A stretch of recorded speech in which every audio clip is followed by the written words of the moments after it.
Bonjour tout le monde et bienvenue à cette rencontre avec Ma Santé Sexuelle où on va retracer l'évolution du droit à la contraception et également parler de ses enjeux contemporains.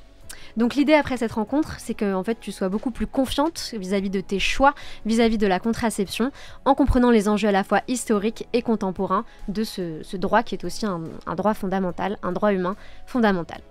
Aujourd'hui, je ne suis pas seule, on est en présence d'intervenantes et d'intervenantes d'exception avec notamment Claudine Monteuil, diplomate honoraire française, historienne, autrice et surtout féministe historique proche de Simone de Beauvoir. Donc pour celles et ceux qui ne savent pas, Simone de Beauvoir, tu m'interromps si je me trompe, mais c'est vraiment la femme qui a éveillé les consciences féministes au XXe siècle en France mais partout dans le monde. Donc Claudine Monteuil. On a également Neil Data, président du Forum parlementaire européen pour les droits à la santé sexuelle et reproductif. Et tu es également, tu présides ce forum et tu as beaucoup travaillé sur la question des résistances aussi vis-à-vis des droits à la santé sexuelle et reproductive. Alix Escas, bonjour. Tu es gynécologue et toi tu vas vraiment nous parler du concret pour qu'on puisse être beaucoup plus au clair sur ces choix en termes de contraception. Merci d'être là. Et de Ginger Chloé, tu es créatrice de contenu féministe et engagée. Donc une très belle rencontre avec tous ces intervenantes et intervenants. Et d'ailleurs avec Chloé, on a fait justement Ma Santé Sexuelle et donc toi de Ginger Chloé, la semaine dernière un sondage où on a interrogé ta communauté justement pour savoir, on leur a posé cette question-là. Comment est-ce que vous vous sentez assez informé sur, d'un point de vue de la contraception? Et sur 6676 personnes qui ont répondu à ce sondage, 41% ne se sentaient pas suffisamment éclairés vis-à-vis de la contraception. Ce qui est assez énorme quand même. Ce qui est assez énorme. Donc c'est l'enjeu d'aujourd'hui, c'est de changer un petit peu la donne en parlant des enjeux contemporains, et ça commence aussi par parler du passé. Est-ce qu'on peut essayer de comprendre en fait un peu ce qui s'est passé à l'époque, parce que les droits à la contraception, c'était pas du tout quelque chose d'acquis. Et donc je voudrais te demander à toi, Claudine, qui a milité dans les années 70, qui a milité pour nous les jeunes, pour qu'on puisse avoir accès à ces droits. Tu étais la plus jeune signataire du manifeste des 343 femmes qui ont le courage de dire qu'elles avaient recours à l'avortement en 71. C'est vraiment un manifeste qui a changé la donne. En 75, il y a eu la dépénalisation de l'avortement qui a marqué un grand coup en France pour la libération sexuelle des femmes, qui à l'époque, des femmes hétérosexuelles qui voulaient vraiment dire à l'époque liberté d'avoir des relations sexuelles sans enfanter. Est-ce que tu peux nous parler de comment c'était à l'époque, du contexte de l'époque, quels étaient les freins et comment les femmes, à ce moment-là, elles ont vécu l'arrivée de la pilule contraceptive? D'abord, le fait, il y a deux mots qui sont absolument tabous au sein de la société française dans les années 60. Deux mots, pas un, deux. Le premier mot, c'est la pilule. La pilule est très mal considérée et j'ai la chance de faire partie de la première génération de la pilule. Mais je voudrais rappeler à vous toutes que nous étions majeures à 21 ans et que donc, quand je suis étudiante à 18 ans, j'aimerais pouvoir avoir accès à la pilule. Mon père, exceptionnellement, parce qu'il fallait le demander au chef de famille, il fallait une lettre écrite au chef de famille, mon père accepte exceptionnellement de me faire une lettre, je me rends à la pharmacie à côté du quartier, qui est la pharmacie, et la pharmacienne qui me connaît me dit « Ah non, mademoiselle, pas vous !» sur le ton comme si véritablement j'étais une dévergondée. J'avais 18 ans. J'ai donc dû changer de quartier pour obtenir la première pilule. J'ai 21 ans. Ça, c'est le premier mot tabou. Et pourtant, il faut bien le rappeler, Lucien Neuwirth, compagnon de la Libération, Lucien Neuwirth, ça vous dit peut-être rien à toutes et à tous, mais enfin, Lucien Neuwirth, c'était un compagnon de la Résistance, un compagnon de la Libération, un grand résistant, et le général de Gaulle, qui était président de la République jusqu'en 69, a accepté de le recevoir pour qu'il obtienne l'autorisation que les femmes aient accès à la pilule. Et le général de Gaulle a accepté en disant « mais ça ne sera pas remboursé parce qu'on ne veut pas dévergonder les femmes ». Certes. Donc, je me retrouve en 68, puis ensuite avec le MLF. En 68, c'est la libération sexuelle. Les femmes, les jeunes filles de mon âge commencent à avoir accès à la pilule, mais tout cela ne cache pas qu'il y a plusieurs centaines de milliers d'avortements par an en France. Et le deuxième mot, le plus tabou qui peut vous sembler surprenant aujourd'hui, le deuxième mot, c'est le mot avortement. C'est-à-dire que c'est un mot qu'on ne peut pas prononcer parce qu'on risque d'être dénoncé si on a eu un avortement. Il y a plusieurs centaines de milliers d'avortements clandestins par an en France, dans des conditions dramatiques, car ne l'oublions pas, les femmes de milieux favorisés vont en Suisse ou en Grande-Bretagne, mais par contre, les femmes françaises, elles se font avorter sur des tables de cuisine, dans des conditions absolument atroces, avec des résultats souvent avec des blessures à vie, handicapées à vie. Donc c'est véritablement un problème de santé publique. Or, puisqu'une femme avait été guillotinée pendant la Deuxième Guerre mondiale, sous l'occupation nazie en France, pour avoir pratiqué un avortement, nous risquions 3 ans d'emprisonnement si nous faisions une déclaration sur l'avortement. Eh bien, nous avons décidé, avec Gisèle Halimi et Simone de Beauvoir, et toutes ces réunions préparatoires se sont toutes passées chez Simone de Beauvoir, dans le 14e, à Montparnasse, dans son studio de peintre. C'est là où nous avons décidé de faire ce manifeste avec des femmes célèbres et moins célèbres. L'idée étant d'avoir les deux. Alors, des femmes célèbres, les noms vous diront pas grand-chose à vous maintenant, bien sûr. Peut-être le nom de Catherine Deneuve vous rappellera quelque chose. Bon, et il y a bien sûr Simone de Beauvoir et Gisèle Halimi, notamment. Et donc, nous avons rédigé ce manifeste. J'avais 21 ans, je suis la plus jeune. Et en réalité, parce que je suis la première génération de la pilule, j'ai eu la chance de ne pas avoir eu d'avortement. En réalité, j'ai signé un manifeste comme 20% des 343 femmes en n'ayant jamais eu d'avortement. Mais parce que je vous raconte, le 5 avril 71 va paraître le manifeste dans le Nouvel Observateur. Le 4 avril 71, la veille, le mot avortement est le mot le plus tabou qu'on ne prononce jamais publiquement. Le 5 avril 71, 24 heures plus tard, c'est le mot qu'on entend partout, que tout le monde se répète dans tous les médias, y compris dans le monde entier. Donc nous avons réussi à briser ce monde du silence. Pour continuer sur le manifeste, j'ai une petite question. Dis-moi. Il me semble que dans le manifeste, il y avait un chiffre sur le nombre d'avortements en 800 France 000. à l'époque. Simone de Beauvoir disait 800 000 avortements clandestins par an en France. Et Simone de Beauvoir, que vous connaissez pas bien, mais vous avez encore tout le temps de le découvrir, parce que je vous le dis franchement, c'est grâce à elle que nous sommes là, c'est grâce à elle que vous aurez une vie quand même plus digne que n'ont eu nos grands-mères, nos arrière-grands-mères et même ma propre mère. Eh bien, c'était 800 000 avortements clandestins, c'est-à-dire que quand vous croisiez des femmes dans la rue, elles avaient eu des avortements. Et je peux vous dire que toutes les religions étaient opposées, bien sûr, à l'avortement, et que malgré cela, les femmes de toute religion avortaient clandestinement. Parfois, leur mari ne le savait pas. Et c'est intéressant parce que tu dis 800 000 à l'époque. Bon, aujourd'hui, c'est beaucoup moins. Les chiffres, c'est 220 000 interruptions volontaires de grossesse par an en France. Mais c'est intéressant de voir quand même que c'est un chiffre qui reste assez élevé par rapport au fait qu'on a quand même ces droits qui existent. Donc, est-ce qu'il n'y a pas justement un problème de mésinformation? On n'est pas assez informé sur ces enjeux-là. On va voir ça après avec Alix Sescas et Chloé. Et la dernière question que je voulais te poser, tu parles de la religion. Est-ce que c'était le frein majeur à l'époque? Le frein majeur, pour toutes les questions des droits des femmes, ce sont les religions. Alors, attention, chacune a sa croyance, a sa religion, et je le respecte amplement. Simplement, il faut le dire, généralement, à travers les siècles, les religions ont été dirigées par des hommes et qui ont décidé qu'ils avaient le contrôle des corps des femmes.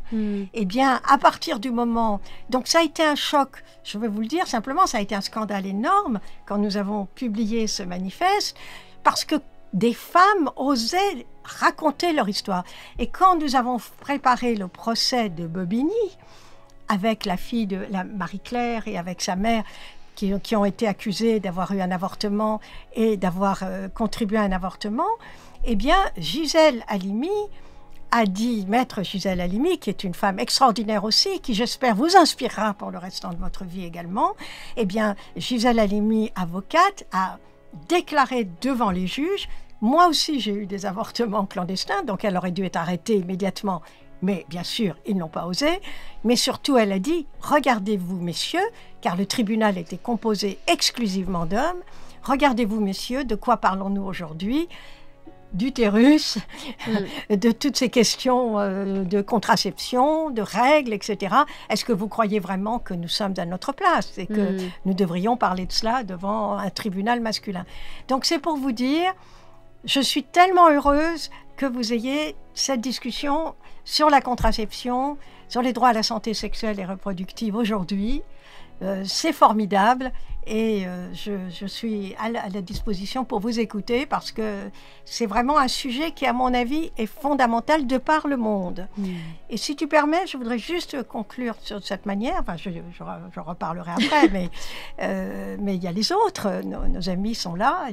Je leur laisse la parole. Mais je voudrais dire simplement à vous toutes quelque chose qui m'a marqué ma vie et qui continue à marquer ma vie. Nous avons fait plein d'actions avec Simone de Beauvoir et Gisèle Halimi pendant 4 ans, de 70 à 74, pour que le gouvernement se sente obligé enfin de changer la loi. Et en 74, j'ai senti que nous avions gagné. J'avais 24 ans. Et je suis allée voir Simone de Beauvoir, que je voyais chaque semaine, et je lui ai dit, Simone, ça y est, le gouvernement va proposer une nouvelle loi plus humaine, c'est formidable, nous avons gagné. Et là, Simone de Beauvoir a blémi.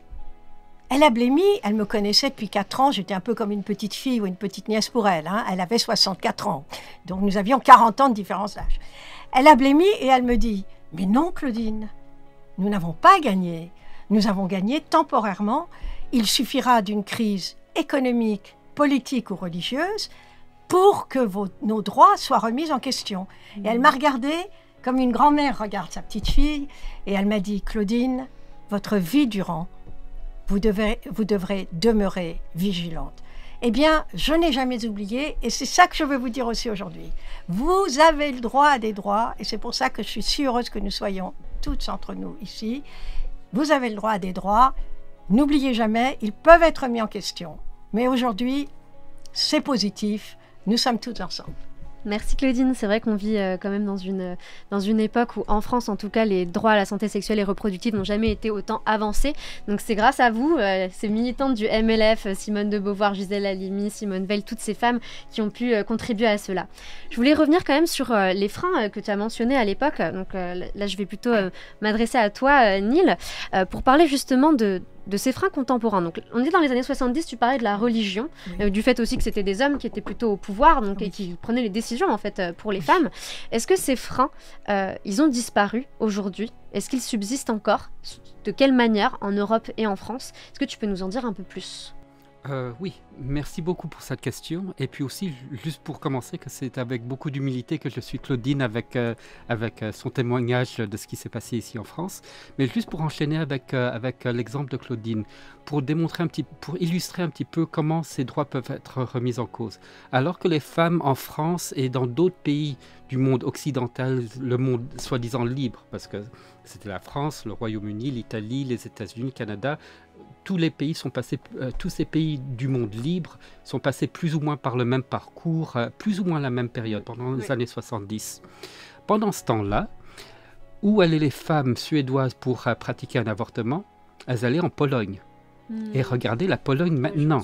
Okay? Donc juste vraiment pour comprendre à quel point ces droits peuvent être remis en cause. Okay? Nous avons l'exemple précis maintenant. Maintenant, pour regarder un petit peu, pour mettre à jour un petit peu où nous en sommes concernant ces freins aux droits des femmes. D'abord, il y a les institutions religieuses, comme Claudine l'a évoqué. Et donc les institutions religieuses ont toujours été contre ce genre d'évolution progressiste vers les droits humains, en partie les droits des femmes, et ceci en vertu de la nature patriarcale de ces institutions. Et par la nature patriarcale, il ne faut pas juste penser ce sont les hommes, mais c'est un système de pouvoir auquel beaucoup de femmes y trouvent leur place. Okay? Donc il ne faut pas confondre patriarcat avec homme.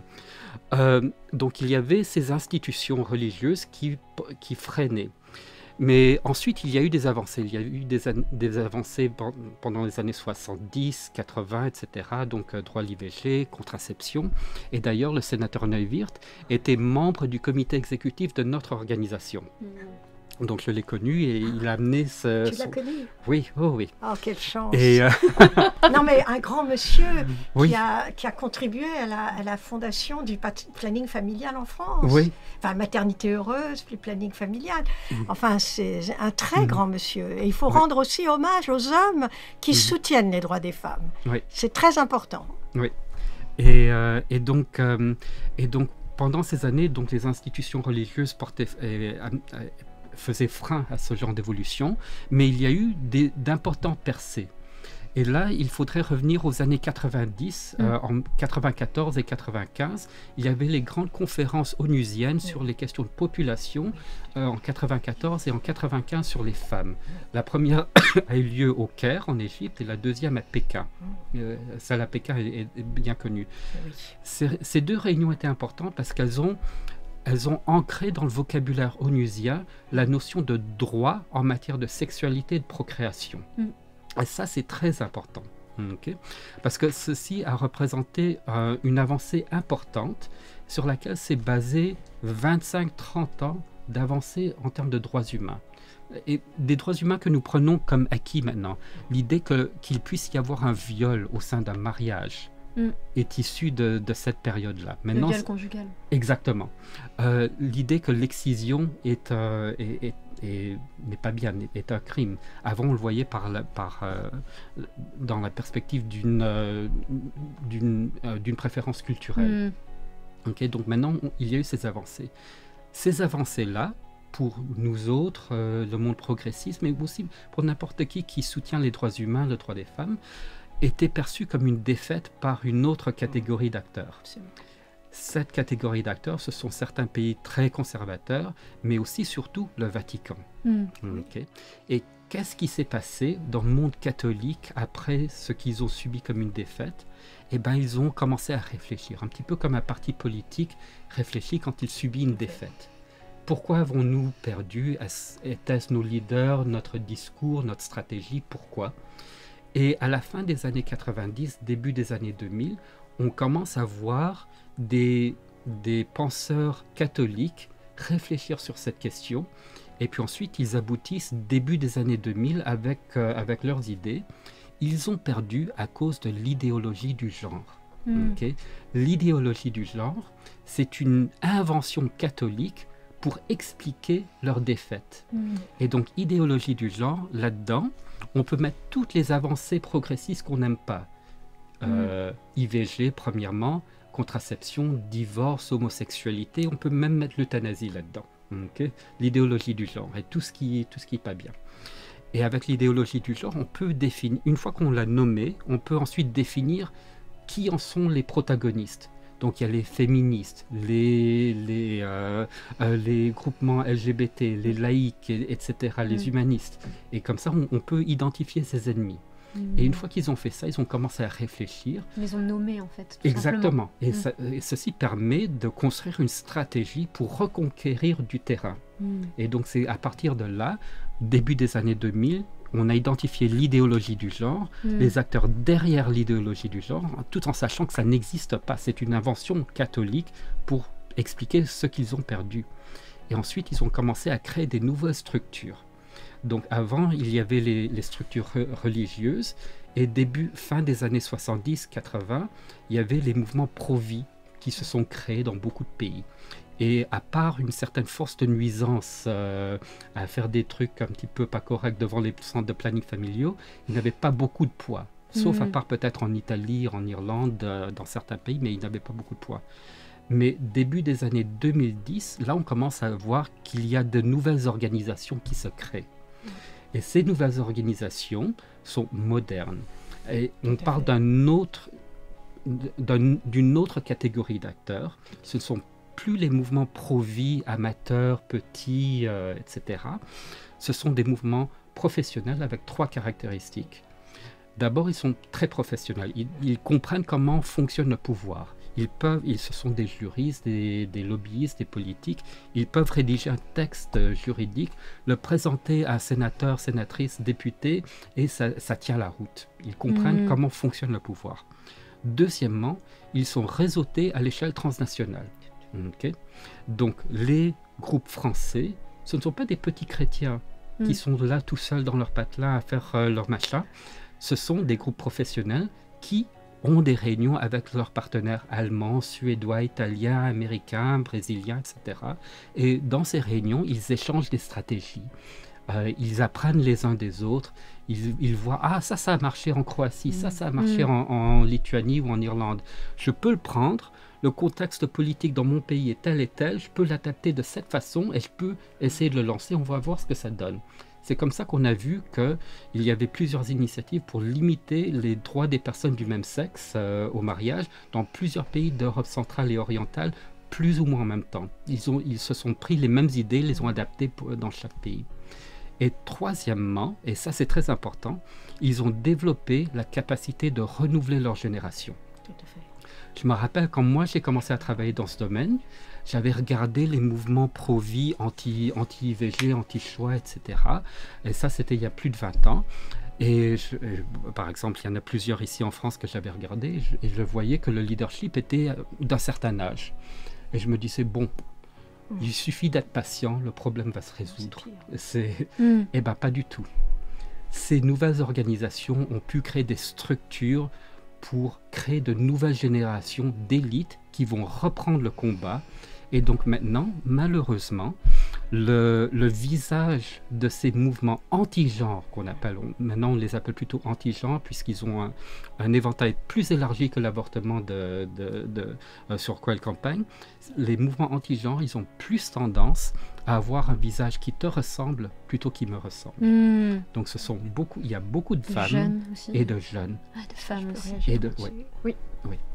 Oui, Neil, je voulais te remercier infiniment pour tout ce que tu viens de dire parce que je suis sur ma casquette, j'ai plusieurs casquettes ici. Ma casquette de militante pour les droits des femmes depuis 50 ans, plus de 50 ans. Je continue, mais si, comme je suis à la retraite, je peux quand même le dire, j'ai été diplomate donc, pendant 40 ans. Diplomate pour le Quai d'Orsay, pour la France, j'ai défendu nos droits et je me suis occupée. J'ai été pour la France, j'ai siégé à l'UNICEF, au Fonds des Nations Unies pour la population, au FNUAP, tout ce que tu racontes, et encore récemment à l'UNESCO pour la France.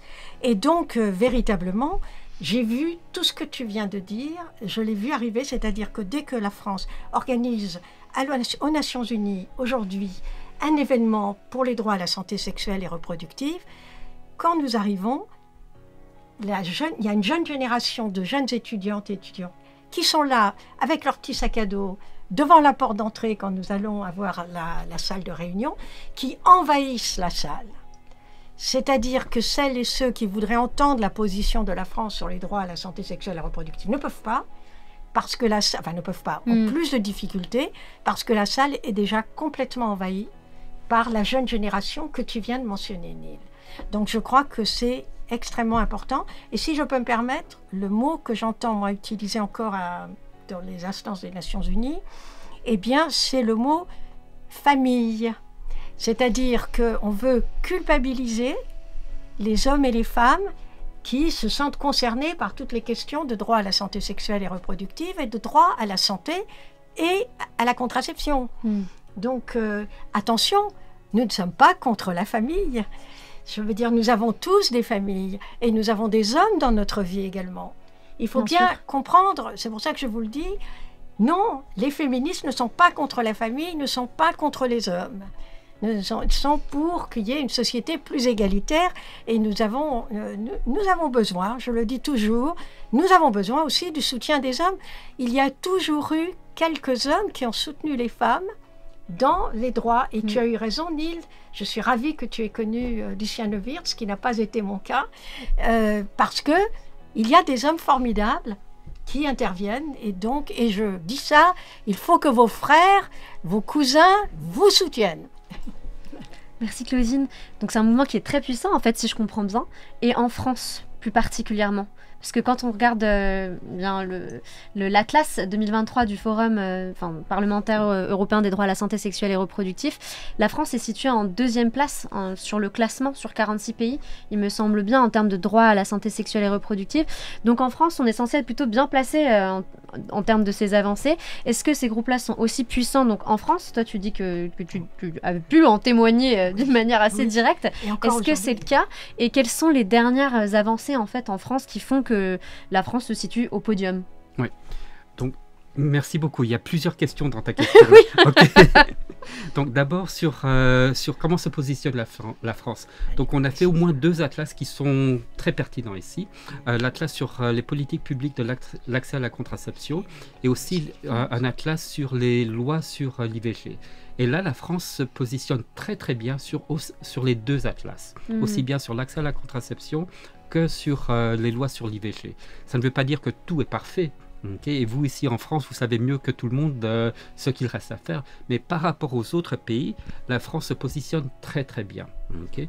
Et ça, je dirais que c'est en grande partie, quand je regarde ce qui se passe en France par rapport à ce qui se passe dans d'autres pays, est dû à plusieurs facteurs. Premièrement, c'est un petit peu grâce à ce que Claudine a expliqué. En France, il y a une compréhension de l'accès à la contraception et l'IVG comme étant un droit acquis des femmes. Et donc c'est vraiment une base fondamentale pour la dignité, l'émancipation des femmes. Et donc ça, il y a une meilleure compréhension de ceci en France par rapport à d'autres pays. Par exemple, rappelez-vous qu'en Europe de l'Est, ils n'ont pas eu 68. Okay. Donc pour eux, l'accès à la contraception et l'IVG vient d'une autre source entièrement et n'a pas cet historique d'émancipation, de droit, de lutte, de quelque chose qui a été gagné. Okay. Vous l'avez ici en France et ça existe en moindre mesure dans d'autres pays.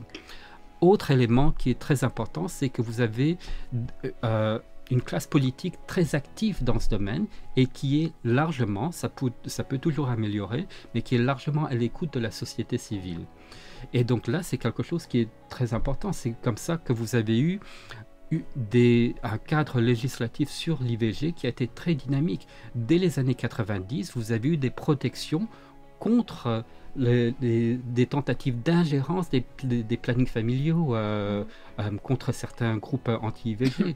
Et maintenant, vous en êtes au stade où la France est pionnière pour envisager la constitutionnalisation du droit à l'IVG.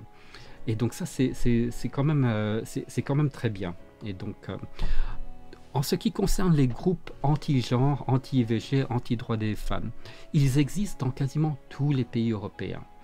Et donc ça, il n'y a aucun pays qui échappe. Okay. On pensait largement que éventuellement même les pays nordiques, il n'y avait pas grand-chose qui se passe là, mais là, ces 5-6 dernières années, c'est arrivé. Et donc, ça existe en France. Rappelez-vous un petit peu 2012-2013, la manif pour tous. Okay. Ça, c'est un exemple de comment un mouvement qui existe dans la société réactionnaire peut émerger tout d'un coup et se mobiliser contre quelque chose. Il faut se rappeler que les groupes qui sont anti-IVG, anti-contraception, sont contre toute forme de sexualité humaine qui n'a pas pour but la procréation.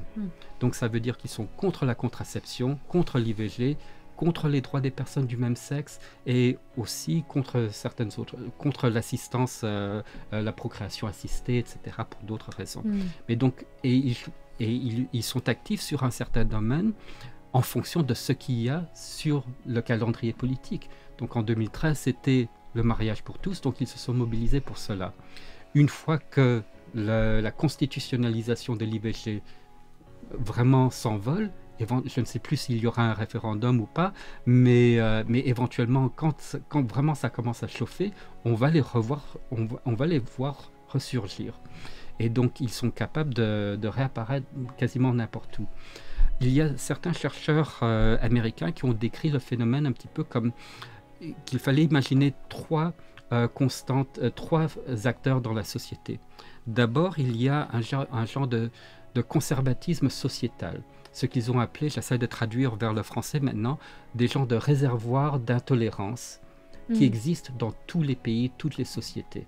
Okay, dans certains pays, c'est 5 ou 10%, dans d'autres, c'est 20-25%, mais vous avez ces réservoirs d'intolérance en France, comme dans tous les pays.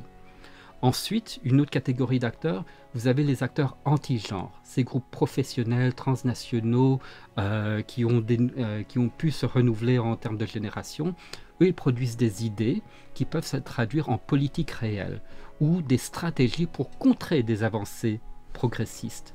Et dernièrement, vous avez des hommes et des femmes politiques, des acteurs politiques qui peuvent être soit ils y croient vraiment, okay, soit, et ils sont contre des avancées, ou bien ils ont un fibre religieux qu'ils veulent protéger, ou bien vous avez, comme par exemple dans certains pays, des acteurs politiques qui sont opportunistes, okay, et qui trouvent que cette question-là, c'est une bonne question à se saisir, et comme ça ils peuvent gratter, ils peuvent avoir 5, 10, 15% de l'électorat.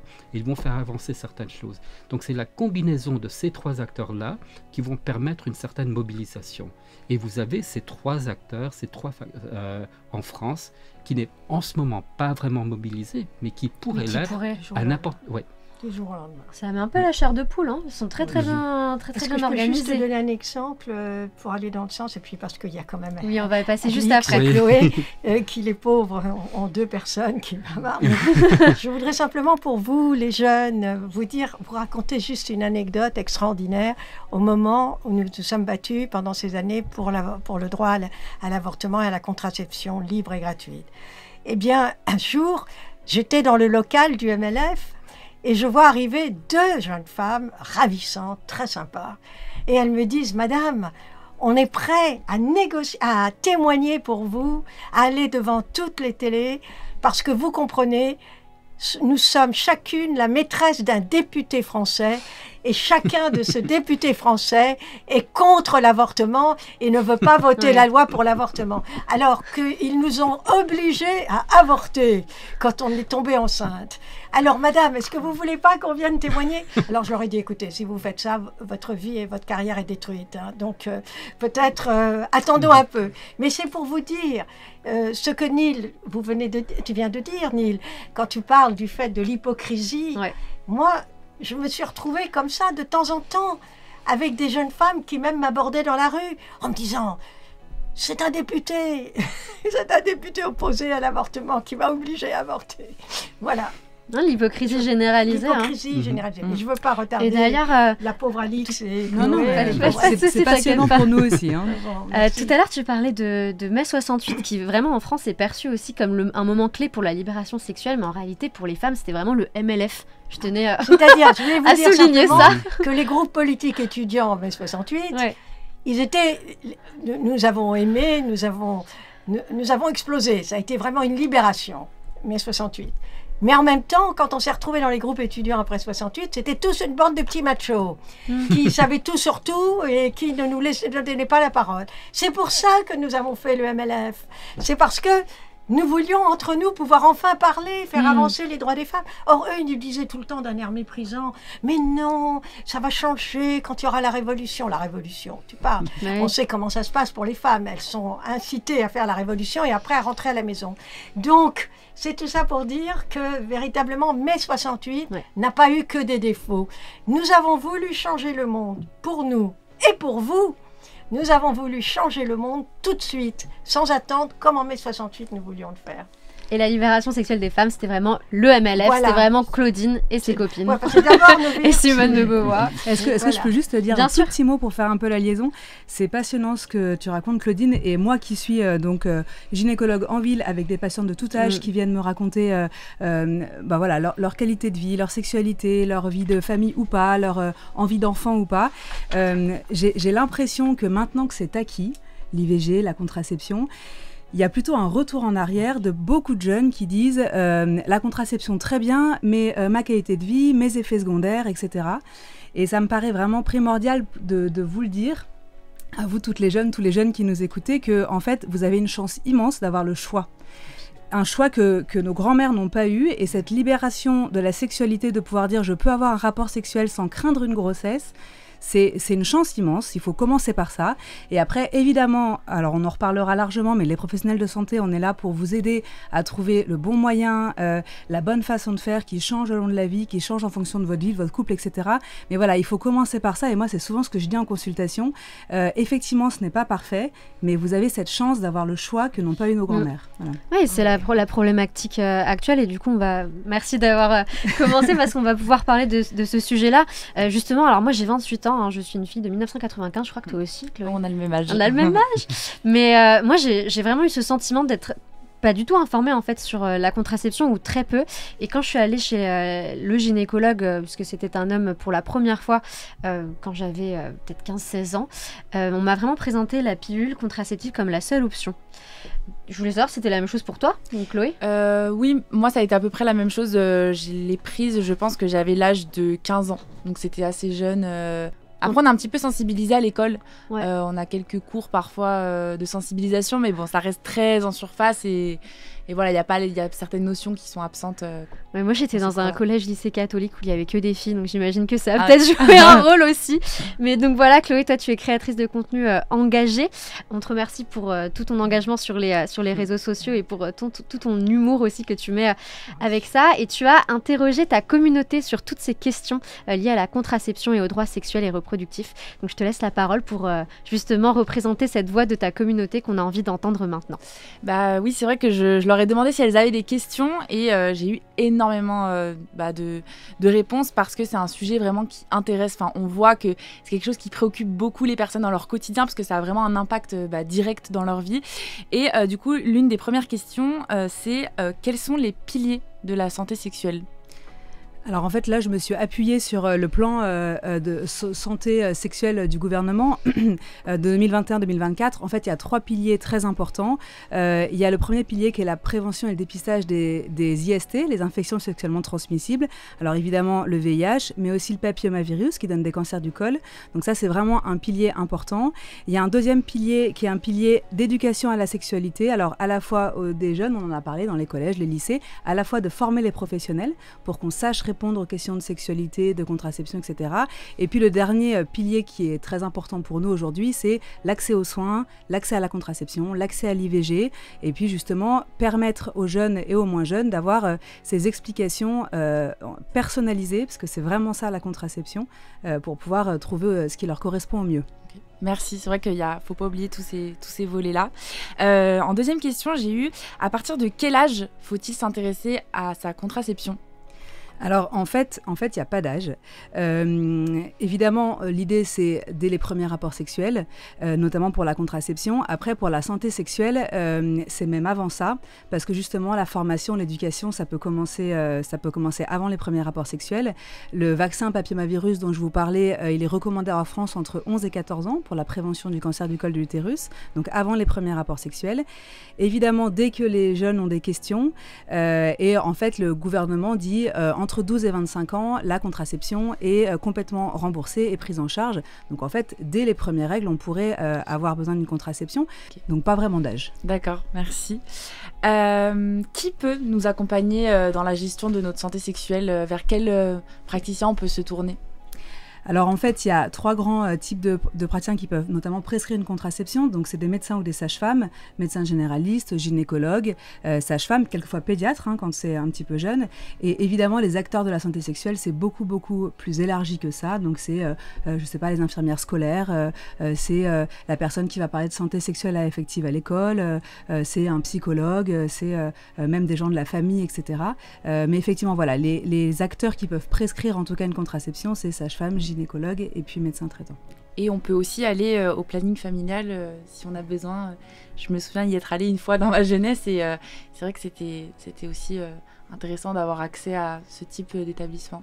Oui, et puis le planning familial, c'est encore plus large que ça, c'est-à-dire que c'est complètement remboursé, c'est des conseils, des consultations sur la sexualité, la famille.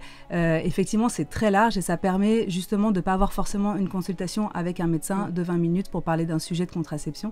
Donc évidemment, ça, c'est extrêmement important pour les jeunes notamment. Oui. Et c'est important aussi de rappeler qu'il y a le secret professionnel. Si jamais des jeunes, par exemple, rencontrent des difficultés, leurs parents ne sont pas obligés d'assister ou d'être au courant. Oui, alors du coup, moi je me suis même renseignée là-dessus. En fait, c'est tout à fait vrai. Le secret médical est absolu, que ce soit des jeunes mineurs ou pas. Et quand elles sont encore sur la carte vitale de leurs parents, il y a une possibilité de demander un numéro de sécurité sociale anonyme pour que leur contraception, leur consultation et tous les gestes n'apparaissent pas sur le livret des parents. Et juste ça, je le redis pour vous, parce que même moi, médecin, je ne suis pas très informée et très formée de tout ça. Il faut que vous le demandiez, parce que souvent, on n'a pas le réflexe. complexe en fait. Et donc c'est vrai que c'est important, voilà, que ce soit la gratuité des soins ou que ce soit l'anonymat, que vous nous en parliez, parce qu'en fait c'est vos droits et même nous médecins avec notre bienveillance et tout ce qu'on peut essayer de faire de mieux, on peut aussi se tromper et ne pas faire ce qu'il faut pour vous protéger au mieux. Donc il faut le savoir. C'est bien de le noter. Quelle est l'offre en termes de santé sexuelle ? Alors on en a un peu parlé en fait, donc effectivement le planning familial là c'est sûr, c'est vraiment alors du coup j'ai juste marqué des chiffres parce que je me rendais pas compte. Il y en a 1066 en France, 268 en région parisienne, 39 en région lyonnaise par exemple. Je viens de Lyon, alors j'ai regardé un peu dans mon coin. C'est assez important. Évidemment c'est pas suffisant, ça ne l'est jamais, pour que toutes les jeunes puissent avoir un accès facile et complètement remboursé. Donc ensuite il y a les hôpitaux publics qui ont tous une mission de gestion de la santé sexuelle, de la contraception, des débuts de grossesse, des IVG, etc. Et les cabinets libéraux de sages-femmes ou de gynécologues. Et encore une fois, même les cabinets libéraux qui ont des dépassements de honoraires, les jeunes de moins de 26 ans ont une consultation sans avance de frais qui est prévue par le gouvernement. Et ça, c'est pareil, il faut le savoir et en parler. Et du coup, tu en parlais là justement, mais la contraception, peut-on dire qu'elle est gratuite ? Alors, il y a un certain nombre de contraceptions qui est gratuite, effectivement, notamment, donc encore une fois, pour les jeunes, les pilules de première et deuxième génération, les implants, les stérilés, et c'est vrai, et je pense que c'est pas possible de faire autrement que les contraceptions un peu spécifiques, je sais pas, pour vous citer 2-3 exemples, les anneaux vaginaux, les patchs, certaines contraceptions anti-acné un peu spécifiques ne sont pas remboursées, mais très honnêtement, en discutant avec les patientes, on peut quand même toujours trouver un moyen qui va. Et puis quelquefois quand c'est pas remboursé, c'est pas non plus 30 € par mois qu'on leur demande de débourser. Donc il faut vraiment en discuter et c'est vraiment personnalisé. D'accord. Et d'ailleurs justement tu citais quelques types de contraception. Est-ce que c'est possible de nous dire un petit peu tout le panel qui existe en France ? Oui, alors ça c'est un gros sujet. Je vais essayer de pas prendre trop de temps, mais voilà, pour être précise et essayer de vous tenir éveillé pour que vous continuiez à nous regarder. Donc il y a des contraceptions en gros hormonales et non hormonales. Dans les non hormonales, on peut dire qu'il y a les contraceptions barrières, donc qui servent au moment du rapport. Donc évidemment le plus connu, le préservatif masculin et féminin, qui sont, je le rappelle, les deux seules contraceptions qui protègent aussi des IST, des maladies sexuellement transmissibles. Ensuite, il y a toutes les contraceptions barrières comme diaphragme, spermicide, cap, que la femme peut mettre au niveau du vagin pour empêcher que les spermatozoïdes remontent dans le col utérin. Donc ça, c'est vraiment des contraceptions qui bloquent la rencontre, en fait.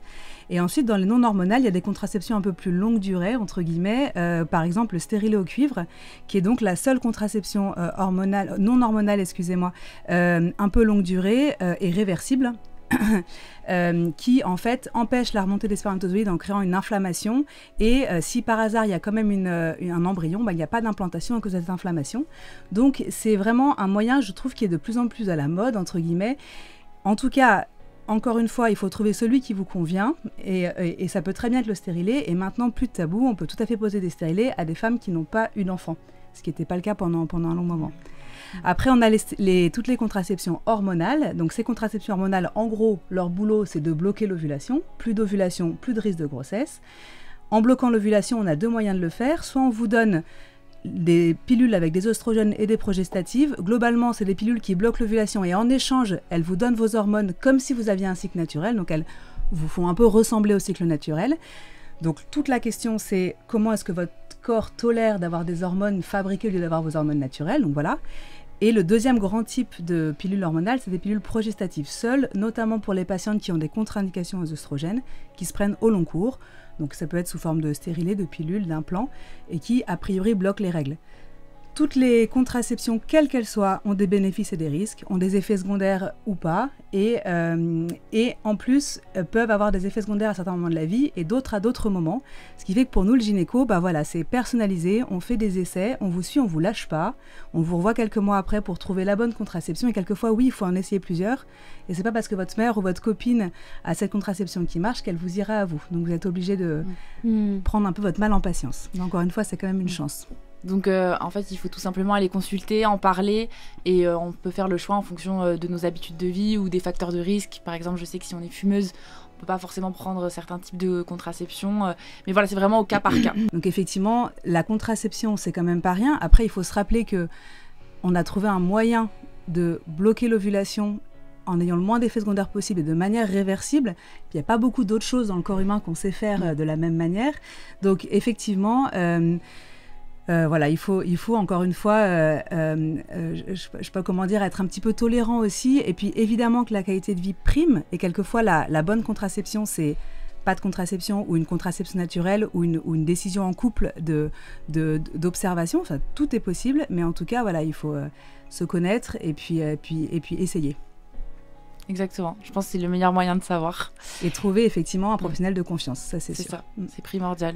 Et du coup, j'ai eu parmi ma communauté des questions sur, c'est vrai, j'ai toujours beaucoup de questions autour de l'accouchement, et on m'a demandé quelle contraception post-accouchement.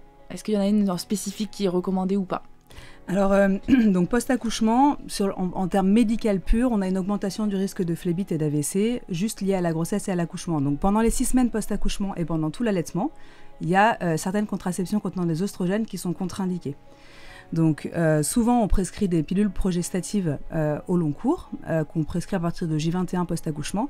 Après on peut très bien poser des stérilés assez rapidement après l'accouchement. En général on recommande par exemple après une césarienne d'attendre quelques semaines avant de poser le stérilet. Mais en fait il y a quand même encore une grande possibilité. Il y a juste un type de pilule qui est contre-indiqué avec des oestrogènes. D'accord. Et si jamais on a envie d'arrêter sa contraception, est-ce qu'on peut le faire de nous-mêmes du jour au lendemain ou est-ce qu'il faut qu'on aille consulter un professionnel pour ça ? Je dirais que la première réponse, c'est que vous êtes libre. Vous êtes libre de choisir, vous êtes libre d'arrêter, vous êtes libre de commencer quand vous voulez. Effectivement, dans l'idéal et dans le meilleur des cas, si vous avez une possibilité d'avoir une consultation, c'est bien parce que, par exemple, quand on arrête la contraception pour un désir de grossesse, il faut potentiellement prendre des vitamines, faire des examens, faire des vaccins, etc. Donc c'est super d'être accompagné. Et si on veut arrêter la contraception parce qu'elle ne nous convient pas, ben, ça paraît quand même intéressant aussi d'être accompagné sur pourquoi, comment on fait, etc. Donc je dirais que dans l'idéal, oui c'est bien, mais non, la contraception on l'arrête quand on veut. Très bien, merci. J'avais une question, mais on peut peut-être y répondre quand même. Je suis mineure, est-ce que je peux me faire prescrire une contraception sans que mes parents soient au courant ? Eh bien alors tout à fait, dans les centres de planification familiale ou justement chez n'importe quel professionnel à l'hôpital ou en cabinet, on peut tout à fait venir en tant que mineur, se faire prescrire une contraception, tout est complètement remboursé et oui, le numéro de sécurité sociale est anonyme. Donc ça, il faut absolument en parler, mais oui, la réponse est oui. Et le gouvernement a même permis aux mineurs d'aller sans ordonnance et même sans carte vitale en pharmacie pour récupérer une pilule, une contraception d'urgence, complètement remboursée et donc complètement anonyme aussi.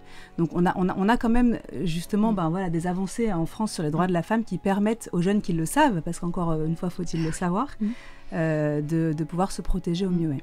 D'ailleurs, la contraception d'urgence, c'est jusqu'à quel âge qu'elle est remboursée ? Il y a une limite d'âge ? Alors en fait, les mineurs sont remboursés sans ordonnance, sans carte vitale. À partir du moment où on est majeur, il faut avoir quand même une carte vitale. Okay. Il me semble il doit y avoir des subtilités sur les porteurs de carte AME, aide médicale d'État.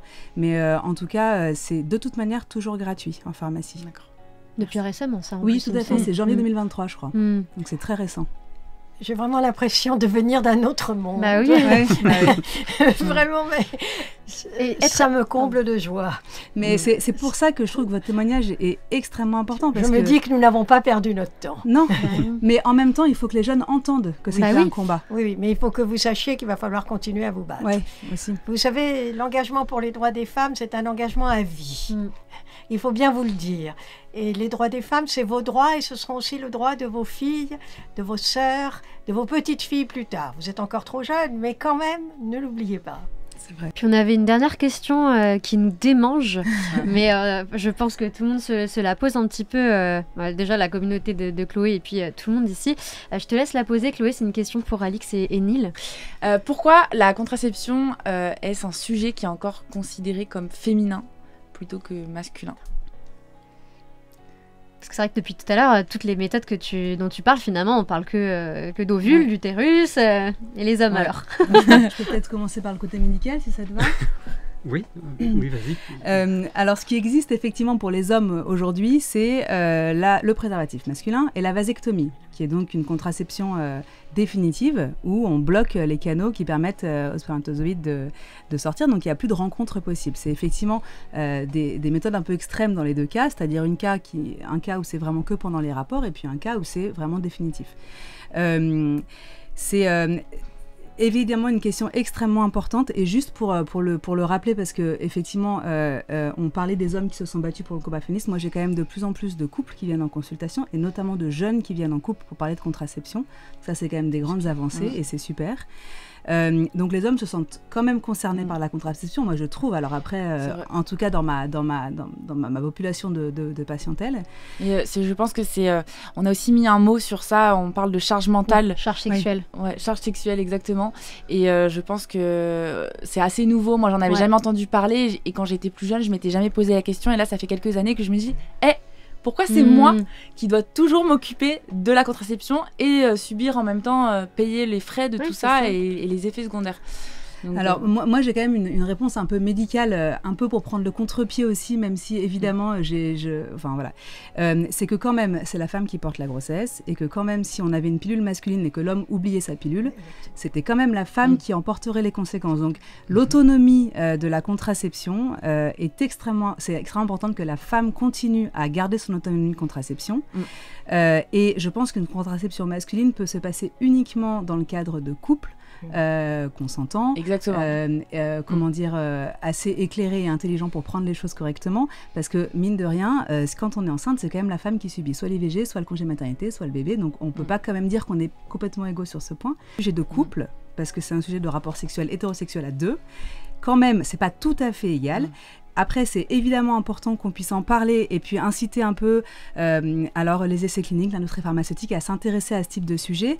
Et peut-être quand même que certaines barrières sont dues au fait que justement certaines femmes veulent garder leur autonomie ou que effectivement, en fait, ça n'intéresse pas forcément une partie de la population que ces pilules soient développées. Et c'est pour ça aussi qu'elles n'ont pas été, enfin peut-être que tu sauras mieux dire que moi, mais qu'il n'y a pas eu assez d'essais cliniques, qu'il n'y a pas eu assez de financement, etc. pour les développer. Après là, t'es sur la... Pardon. Oui, non, pardon. T'es sur la... Vas-y. Non, j'allais dire oui parce que je comprends le côté les femmes veulent leur autonomie, etc. Mais j'ai quand même l'impression qu'il n'y a pas eu forcément d'avancée. Je parle vraiment en termes médicaux de solutions proposées en fait.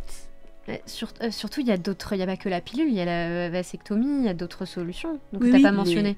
Si, la vasectomie, on en a parlé. C'est vrai que c'est vraiment définitif, donc c'est quand même quelque chose de particulier. Après, tu as raison, il y a d'autres choses qui existent, notamment ce qui est en train d'être mis en place, c'est la contraception par la chaleur masculine. Oui. Moi qui travaille en PMA, je sais bien que les patients qui sont tout le temps exposés à la source de chaleur ont une spermatogénèse, donc une production de spermatozoïdes qui diminue énormément.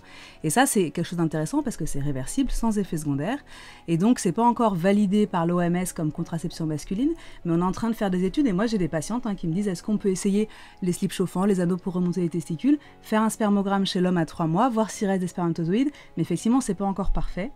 Mais moi je suis tout à fait d'accord que cette charge mentale sexuelle doit être partagée, mais voilà, encore une fois, faut-il qu'il y ait cette demande et je suis pas sûre que 100% de la population féminine laisserait sa contraception à son conjoint, enfin voilà.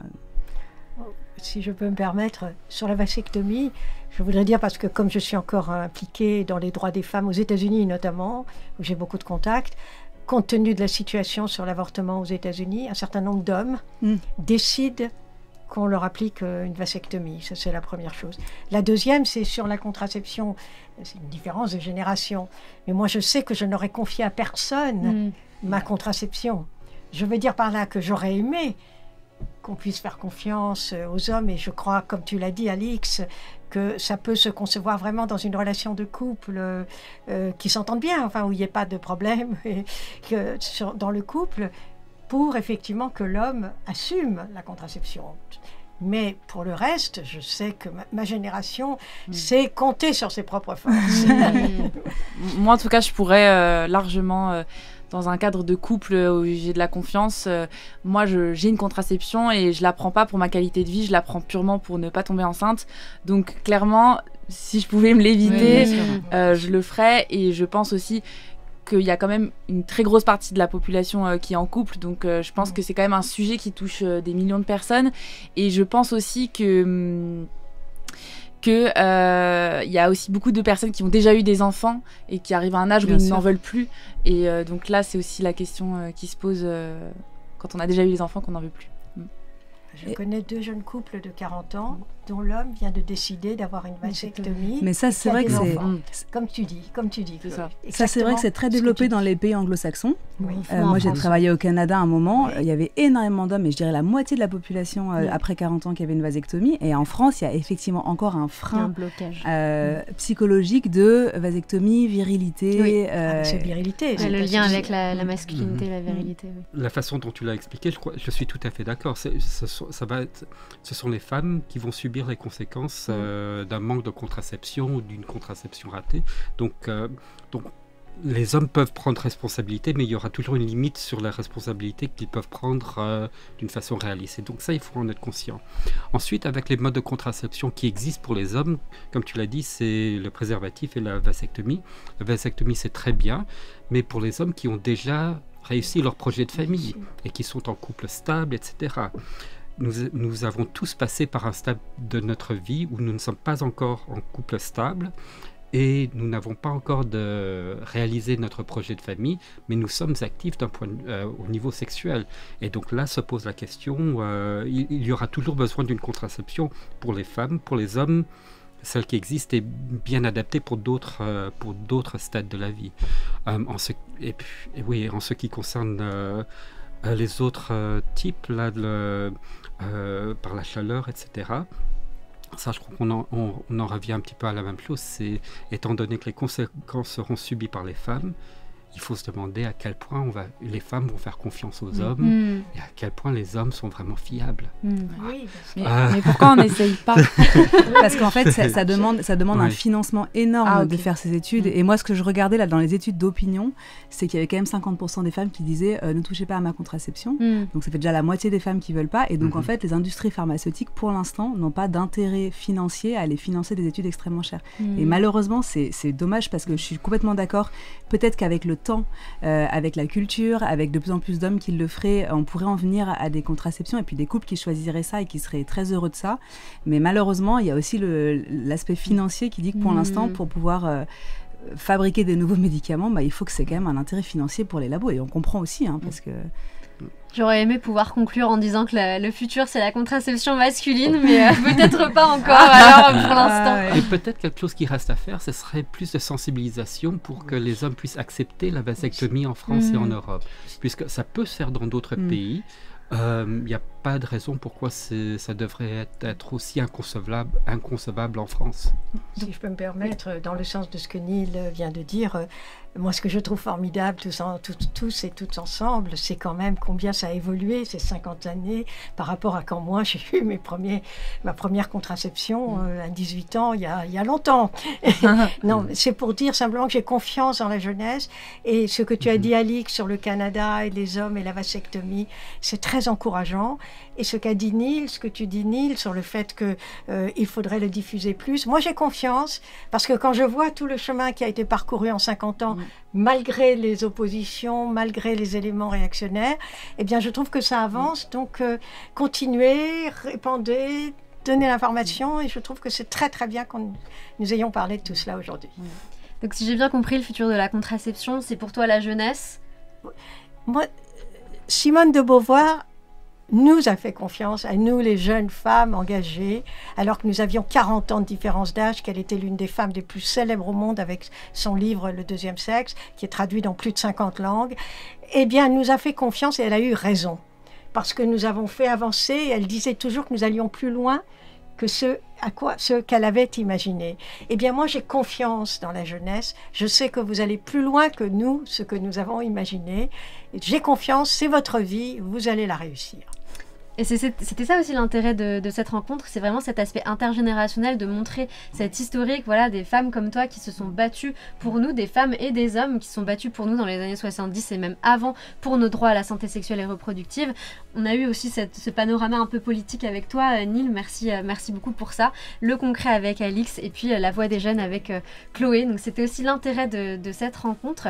Je voudrais reciter ce que tu as dit tout à l'heure, que Simone de Beauvoir t'a dit en 74. Il suivira d'une crise politique, économique, religieuse pour que les droits des femmes soient remis en question. On doit rester vigilante et vigilant notre vie durant. Et ça, c'est grâce à toi qu'on retient ça aujourd'hui. Il y a énormément de choses qui ont été faites. C'est toi aussi qui le disais. Énormément d'avancées. On vit dans une période où les droits à la santé sexuelle et reproductive n'ont jamais été aussi avancés. Et notamment en France, pas partout.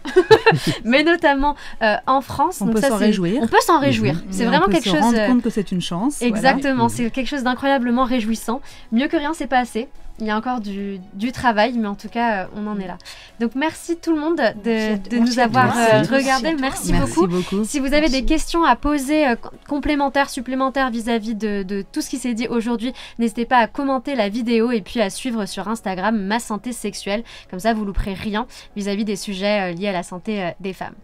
Merci à bientôt. Beaucoup. Au revoir. Merci. Au revoir. Bye.